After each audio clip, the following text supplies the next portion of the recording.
हाय दोस्तों, मैं आपका अनूप कुमार वाचस्पति। दोस्तों, अस्थिरता से भरा हुआ विश्व, गोल गोल घूमता हुआ अस्थिरता से भरा हुआ विश्व, जहाँ ट्रम्प जो है फोटो डाल रहे हैं, इनकम्बेंट मतलब प्रेसिडेंट अपने आप को बता रहे हैं और बता रहे हैं कि वेनेजुएला जो है वो तेल भेजेगा यूएस को। तो अब देख रहे हो दोस्तों कितनी अस्थिरता छा रही है। दूसरी तरफ ईरान और अमेरिका के अंदर, दोस्तों इसी अस्थिरता के अंदर मैं आपको आपको जो मार्केट के कुछ समाचार बताने जा रहा हूं दोस्तों। और ये दोस्तों समय की धारा को, ठीक है, और घटनाक्रम को आपको जानने में मदद करेंगे। दोस्तों मैं अगर अपनी बात करूं 13 जनवरी को, दोस्तों मैं अपने प्रॉफिट काट चुका हूं दोस्तों। ऑप्शंस में मैं मॉर्निंग में इतनी तेज, दोस्तों जब मैं ऑर्डर लगाता हूं ना, तो जो मार्केट नीचे गिरता है उसका एक रेट ऑफ चेंज भी मैं काउंट करता हूं, ठीक है। तो उस हिसाब से ऑप्शंस ना ज्यादा वाइबल होते हैं। तो मैं नीचे का तरफ पुट लगा के और कॉल लगा के मैं अब हट चुका हूं। तो थोड़ा सा मैं आपको जानकारी देने जा रहा हूं दोस्तों। दोस्तों ये टीसीएस एचसीएल के जो डेटा हैं, ठीक है, और इंडिया के इन्फ्लेशन पे इसमें मैं चर्चा कर रहा हूं। तो देखो, जो टीसीएस का क्वार्टर थ्री का जो रिजल्ट है, उसका जो रेवेन्यू है वो 67,000 करोड़ का रहा है दोस्तों, ठीक है। तो ये क्वार्टर ऑन क्वार्टर जो है 1.7% अप रहा है, और एनालिस्ट का जो एस्टिमेट था उसके मुताबिक ही है दोस्तों ये। बट अगर मैं इसके नेट प्रॉफिट की बात करूं दोस्तों, तो ये है 10,650 करोड़ का रहा है, ठीक है, जो कि क्वार्टर ऑन क्वार्टर से 10% डाउन रहा है दोस्तों। ये एस्टिमेट से ना 2% कम आया है, और इसका बड़ा कारण है 21 नवंबर 2025 को जो गवर्नमेंट द्वारा नया लेबर लॉ लाया गया था ना, जिसकी वजह से टीसीएस को 2,000 करोड़ का एक हिट हुआ, ठीक है। उसकी क्या नाम है, बैलेंस बुक में से इधर से उधर हुए, तो उस वजह से ना ये थोड़ा सा कम हो गया, तो इसीलिए 2% कम है। अगर मैं ऑर्डर बुक की बात करूं दोस्तों, टोटल कॉन्ट्रैक्ट जो है वो 9.3 बिलियन डॉलर्स के रहे हैं, जो पिछले साल के हिसाब से कम है दोस्तों। आपको पता ही है कि टैरिफ लग गया, बहुत सारी चीजें लग गई है, यूएस का बैंक का डेटा इतना बढ़िया नहीं आ रहा है। तो आपको पता ही है कि जो हमारी ये आईटी सेक्टर है वो ज्यादातर बैंक्स का अकाउंट्स और उनके ऑडिटिंग और चीजों को हैंडल करता है, ठीक है। तो इनका डेटा इस वजह से गिरा है। अच्छा, तब भी इन्होंने जो डिविडेंड है वो 57 रुपीज पर शेयर टीसीएस ने मतलब अनाउंस किया है। अच्छा, अगर मैं एचसीएल के क्वार्टर 3 की बात करूं दोस्तों, तो इसका रेवेन्यू और मार्जिन जो है वो ब्लूमबर्ग के एस्टिमेट से बेहतर रहा है, क्योंकि ये रेवेन्यू से सीक्वेंशियली 6% बढ़ा है, ठीक है ना। और दोस्तों एचसीएल ने ना अपने रेवेन्यू मतलब गाइडेंस को बेहतर किया है, 4% के करीब बेहतर किया है। और इनका ऑर्डर बुक अगर मैं देख रहा हूं तो क्वार्टर से 17% बढ़ा है दोस्तों। अच्छा, अब मैं इंडिया के इन्फ्लेशन डेटा की बात कर लेता हूं दोस्तों। तो मैक्रो डेटा की अगर मैं बात करूं दोस्तों, तो कंज्यूमर इन्फ्लेशन के बारे में हमने पहले तारीफ करी थी दिसंबर में, बट ये बढ़ गई है। हमने नवंबर में बोला था ना कि 1% से भी कम कर ली थी, 0.71% कर ली थी, दिसंबर में ये 1.33% हो गई है। हालांकि दोस्तों ये आरबीआई का जो एस्टिमेट है इन्फ्लेशन को रखने का रेंज जो है वो 2 to 6% टारगेट का अभी भी नीचे है, इसलिए अभी भी वो, समझ रहे हो ना, चीजों के रेट बढ़ा सकते हैं, उनके पास वेवर है।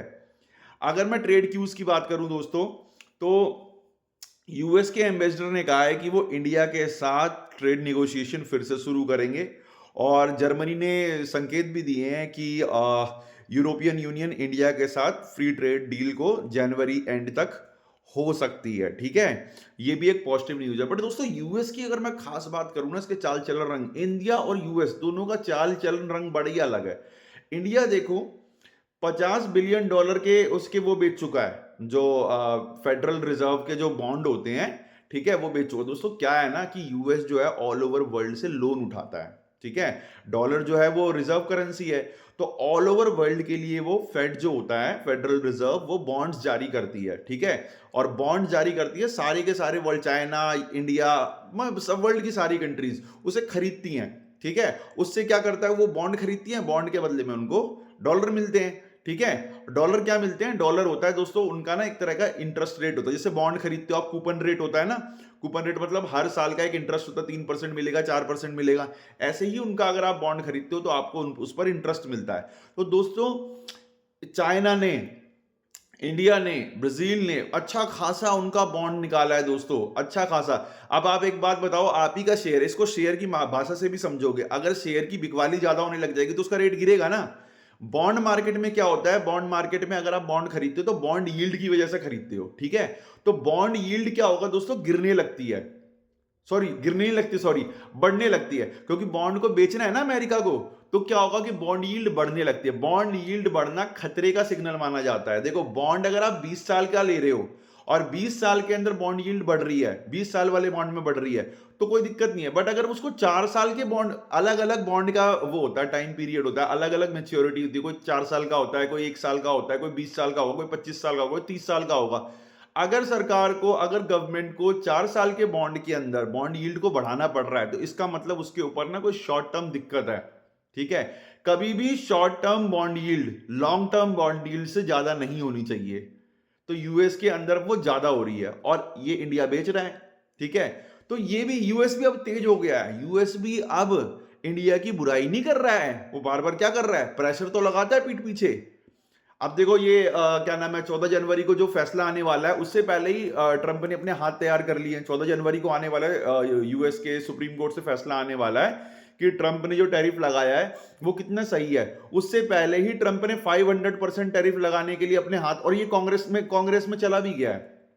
और कांग्रेसमैन कह भी रहे थे कि आप लेकर आइए रशियन ऑयल खरीदने के ऊपर, हम उसे पास करेंगे, ठीक है। तो हो सकता है ये पास भी हो जाए। तो दोस्तों उसके तो हाथ फिर से तैयार है। अगर गवर्नमेंट मना भी कर देगी तो यहाँ से 500%, और 500% उसकी लिमिट है, वो चाहे तो जितना मर्जी लगाए, ठीक है। वो 500% तक लगा सकता है। तो ये बिल चला भी गया है, पहले ही उसने हाथ तैयार कर लिए हैं दोस्तों।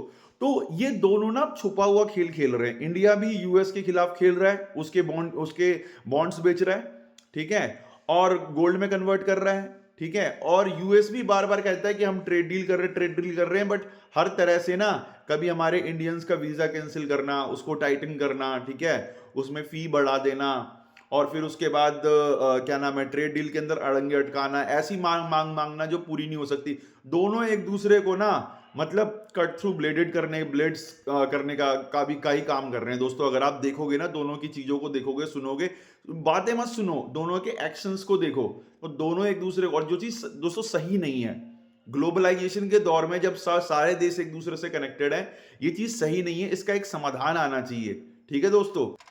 अब ग्लोबल और यूएस मार्केट की बात करें दोस्तों, तो गैप डाउन खुलने के बाद देखो इसमें ना हम चार्ट देख पा रहे हैं कि शॉर्ट कवरिंग आई है और पॉजिटिव में बंद हुए हैं, ठीक है। तो डाउ जो है 0.17% में बंद हुआ, जो कि कुछ ज्यादा नहीं है, और नेस्डेक 0.26 में हुआ, जो कि इससे ज्यादा एक्सपेक्टेड है। अगर ट्रंप और ईरान की बात करें तो देखो टेंशन है। तो ट्रंप ने दोस्तों ईरान के साथ बिजनेस करने वाले जो देश हैं उन पर 25% टैरिफ लगाने की बात करी है। अब ईरान का भी एक नया चीज शुरू हो गया, ठीक है, जिसको लेकर जो इसका असर जो है ना, हमें बासमती राइस में देखने को मिलेगा दोस्तों, जिसका एक्सपोर्ट होता है वहां पर, ठीक है। अब ऑयल प्राइसेस की अगर मैं बात करूं तो ईरान इशू के कारण दोस्तों तेल की कीमतें ना, अब अगर आप क्रूड ऑयल को अगर कमोडिटी में अगर आप मॉनिटर करते हो तो तेल की कीमतें 1.5% के करीब बढ़ गई है, ठीक है। और ब्रेंट क्रूड जो है अब वो $64.5 के करीब बढ़ गया। तो दोस्तों मैंने बताया था ना, अब तेल की कीमतें अगर बढ़ेगी तो क्या होगा, $1 भी बढ़ गई दोस्तों, तो सोचो ना आपका कितना इंपोर्ट बिल बढ़ गया, ठीक है।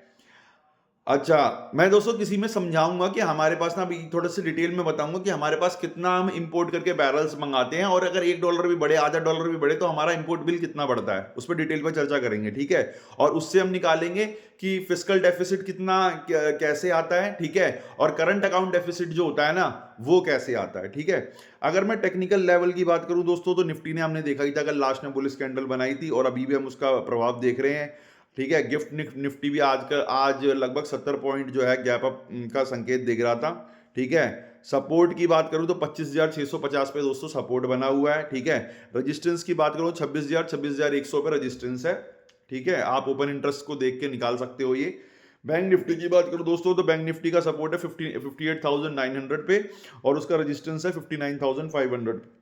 अगर मैं FII की डेटा को देख के बात करूं दोस्तों, तो FII ने कल लगभग 3,700 करोड़ की नेट सेलिंग करी थी, ठीक है। और इनकी इंडेक्स फ्यूचर में 92%, मतलब ये शॉर्ट है अभी, ठीक है। इंडेक्स फ्यूचर में 92% शॉर्ट है। अच्छा, DII की बात करूं दोस्तों, तो DII ने 5,850 करोड़ की नेट बाइंग करी थी, ठीक है। PCR की बात करूं तो दोस्तों PCR 0.65 अब तो और बढ़ गया है, ठीक है, मतलब 0.65 से कल बढ़ के 0.9 पे चला गया था, अभी थोड़ा सा अंदर ही है 0.9 के। और ये थोड़ा सा दिखाता है मतलब ओवरसोल्ड को रिकवरी, ओवरसोल्ड मतलब पहले तो 0.44 के करीब चला गया था, तो ओवरसोल्ड होने की रिकवरी को दिखाता है ये। ठीक है दोस्तों, तो ये सारी थी बातें दोस्तों। इसको घटनाक्रम को देखो, जो घटनाक्रम को देखेगा, ठीक है, और जो चीजों को ऑब्जर्व करेगा दोस्तों, वही अधिकारी है प्रॉफिट कमाने का। ठीक है, आप सिर्फ ट्रेड देख के, प्राइस देख के, कैंडल देख के आप प्रॉफिट नहीं कमा सकते। आप तो फिर वो मुर्गे हो जिनसे भोज होगा बड़े बड़े लोगों का। ठीक है, तो आप डिसाइड कर लो आपको मुर्गे बनना है या दावत उड़ानी है। ठीक है दोस्तों, thank you very much, be अरबपति।